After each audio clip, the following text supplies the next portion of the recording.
السلام علیکم، بسم اللہ الرحمن الرحیم، نحمد و صلی اللہ رسول الکریم۔ سورہ توبہ کے 13 مرکزی موضوعات میں سے ہمارا چوتھا مرکزی موضوع جہاد فی سبیل اللہ ہے۔ اس کے 4 حصے ہیں۔ تیسرے حصے کے 3 ضمنی موضوعات ہیں، جس میں دوسرا ضمنی موضوع ہے ملزم اور سزا۔ اب جو جہاد میں نہیں جاتے، نہیں نکلتے، نہیں کرتے، اللہ نے انہیں ملزم قرار دیا ہے۔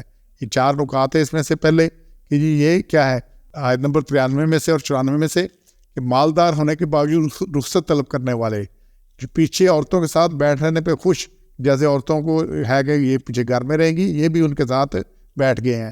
اور جھوٹے عذر تراشنے والے، ان کے عذر قبول نہیں ہیں، اور جھوٹی قسموں سے راضی کرنے والے 95 اور 96 آیت میں، تو یہ ان پہ الزامات ہے، یہ ان کی حقیقت ہے۔ اور پھر اللہ نے آگے ان کے ساتھ کیا ہے 5 نمبر سے 12 تک، یہ ان کا کیا ہے، سزا کیا ملنی ہے۔ ان کے عذر کی تحقیق بھی مت کرو، ان سے منہ موڑ لو۔ اب یہ کتنی سخت بات ہے۔ حضور اکرم صلی اللہ علیہ وسلم کہہ رہا ہے کہ جو عذر کر رہے ہیں، نہیں نکلنا چاہتے جہاز سے، صرف مستثنا جو ہے وہ ہے بڑھاپے کی وجہ سے جو سخت ضعیف ہوں، یا مریض جو جہاز پر نہ جا سکتے ہوں، یا جن کے پاس خرچ نہ ہو، وہ یہ اللہ نے کیٹیگری دوسری جگہ آئے گی۔ تو جن سے حضور صلی اللہ علیہ وسلم کو کہا گیا کہ ان سے منہ موڑ لے، تو کیا خیال ہے قیامت میں کیا ان کی شفاعت ہونی ہے؟ انہوں نے نکلنا، ان کے نہیں ہونا ہے کہ ادھر کی تحقیق بھی مت کرو، ان سے منہ موڑ لو۔ اللہ نے حکم دیا ان سے منہ موڑ لو۔ اور پھر اللہ نے 95 اور 96 کے نجس پلید نافرمان لوگ ہیں۔ یہ کون ہیں؟ نجس بھی ہیں، ناپاک ہیں، پلید ہیں، نافرمان لوگ ہیں۔ اور 7واں ہے تو فرض محال، اگر رسول اللہ صلی اللہ علیہ وسلم سے راضی ہو بھی جائے تو اللہ راضی نہیں ہوگا۔ یہ 96 نمبر آیت کو تسلی سے دیکھیے گا۔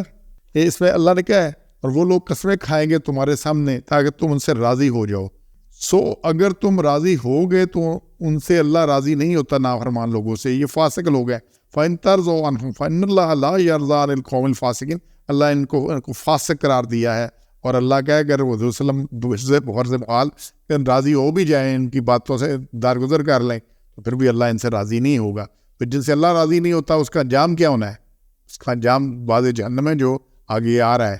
اور پھر 108 نمبر میں ان کے دلوں پر مہر، مگر یہ لا علم لوگ ہیں، اللہ ان کے، اور یہ 93 نمبر آیت میں بڑا صاف کا ہے، وَطَبَعَ عَلَىٰ قُلُوبِهِمْ، ہم ان کے اوپر مہر لگاتے ہیں، دل کے اوپر سیل بند کر دیتے ہیں، تو وہ ان کو پھر یہ کوئی علم ہوتا ہی نہیں، پتہ ہی نہیں لگتا، یہ لا علم رہتے ہیں۔ اور پھر آگے جناب یہ پوائنٹ آ رہا ہے کہ اس کے اندر اللہ تعالیٰ نے ان کی اصل حقیقت سے آپ صلی اللہ علیہ وسلم کو آگاہ کر دیا، ان کی حقیقت سے آگاہ کر دیا کہ یہ کون کون لوگ ہیں، بتا دیا کون لوگ ہیں، منافقین کا سب کام کو بتا دیا اور کہ یہ لوگ کون ہیں۔ اور پھر ساتھ ہی ان کا ہے اگلا کہ اگر یہ باتیں بناتے ہیں نا، توبہ کرتے ہیں، غلطی ہوگی، سارا کچھ ہے، تو ان کے آئندہ اعمال دیکھے جائیں گے، ان کے آئندہ اعمال دیکھے جائیں گے۔ عذر توبہ کے سچے ہونے کا معیار آئندہ عمل ہے۔ بعض منافقین نے غزوہ تبوک سے روانگی سے پہلے ہی ہیلے بہانے بنا کر آپ صلی اللہ علیہ وسلم سے رخصت طلب کر لی تھی، اور بعض بغیر رخصت کے ہی مدینہ میں رہ گئے، اور اس انتظار میں تھے کہ آپ صلی اللہ علیہ وسلم کے واپس آنے پر معذرت کر لیں گے۔ چنانچہ جب حضور اکرم صلی اللہ علیہ وسلم مدینہ واپس تشریف لائے تبوک سے، تو منافقین آ کر اپنے بہانے پیش کرنے لگے۔ آپ صلی اللہ علیہ وسلم نے انہیں اللہ کی ہدایت کے مطابق کہہ دیا، تمہارا پچھلے طرز عمل ہمیں معلوم ہے، اب آئندہ کی فکر کرو، اور آئندہ کا عمل ہی ہے اس بات کی وضاحت کرے گا کہ تم اپنے بہانوں میں کہاں تک سچے ہو۔ یہ اللہ نے کہا ان کا آئندہ کا طرز عمل دیکھا جائے گا، مطلب یہ پچھلی دفعہ کی اگر کوئی عذر کر بھی رہے ہیں تو آئندہ اپنے آپ کو ٹھیک کرو۔ اور پھر 11 نمبر پوائنٹ ہے کہ جی واپسی لازماً اللہ تعالیٰ کی طرف ہے، تو سب کچھ جتا دے گا۔ 94 اور 105 میں وہ جانا کرنا مار کے کس کے پاس جانا ہے؟ اللہ کے پاس جانا ہے، اور وہ سب کچھ جانتا ہے، تمہارے دلوں کا حال بھی جانتا ہے، تو پھر وہ سب کچھ تمہیں بتا دے گا کیا کیا تم نے۔ اور یہ 105 آیت میں بات آ رہی ہے۔ اور پھر بوجھ اعمال ٹھکانا جہنم ہے۔ 93 نمبر آیت میں اللہ نے کہا ان کا ٹھکانا کیا ہے؟ جہنم ہے۔